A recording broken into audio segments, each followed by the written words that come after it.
Unaweza usiamini hiki ninachokuambia. Alipofika tu, nuru iliwaka, giza likakimbia. Huku mashabiki walikuwa na furaha mithili ya kwamba wamefunga zaidi ya mabao 5-0. Katika ulimwengu wa soka, kila kizazi uzaliwa na nyota. Baadhi yao si nyota tu, ni mwongozo wa vilabu vyao. Wakati klabu ya Simba ilipopoteza matumaini ya vipenzi na mashabiki wa klabu hiyo, huku wapinzani wao wakijiuliza ni nani atayekuja kuokoa klabu hiyo, leo utaenda kufahamu historia ya miongoni mwa wachezaji bora kuwahi kutokea nchini Tanzania kwenye ligi kuu ya NBC Premier League. Je, unajua mchezaji huyu ni nani? Basi usijali, fuatana nami kuanzia mwanzo mpaka tamati ili kumjua kiundani zaidi. Alizaliwa Januari 1 msimu wa mwaka 2002 huko Kinshasa, Kongo. Ana urefu wa mita 1.65. Nafasi yake uwanjani, anacheza kama winga wa kulia na winga wa kushoto. Wamtambua ni nani? Mwamba huyu alibahatika kucheza vilabu mbalimbali kama vile msimu wa mwaka 2022, 2023,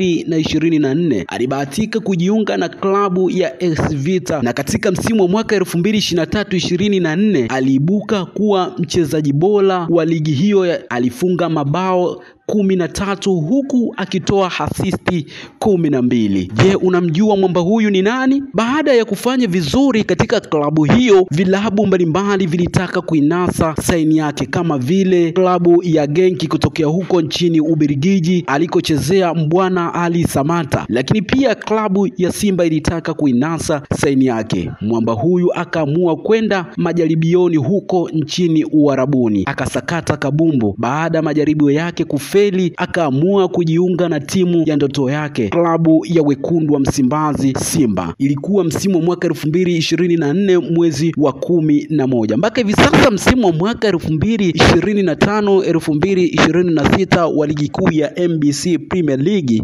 anacheza katika klabu ya wekundu wa Msimbazi Simba. Anatajwa kuja kuwa mchezaji hatari kwenye ligi kuu ya NBC Premier League. Ona uchezaji wake wa maajabu, pasi zake za maajabu zilizokizi vigezo vya FIFA. Ona anavyotoa asisti mithili ya kwamba anatumia lula. Magoli yake ya ajabu unaweza ukatumia kama kibani ukienda ukweni kumchumbia mtoto wa kike. Je, unamjua mwamba huyu ni nani? Ukitaka kumjua kiundani zaidi, fika pale uwanja wa Benjamin Mkapa kumwangalia mwamba huyu. Dakika 5 kabla ya mechi kuanza, simu yako uweka kindege huku ukiwa unakunywa maji ya baridi kweli kweli. Anavaa jezi namba 34 na huyu si mwingine, ni MVP kutokea pale Kongo, ni Eli Mpanzu Kibisawala. Kila lenye mwanzo alikosi kuwa na mwisho. Langu jina ni Razaki Mkuruma. Enjoy your day.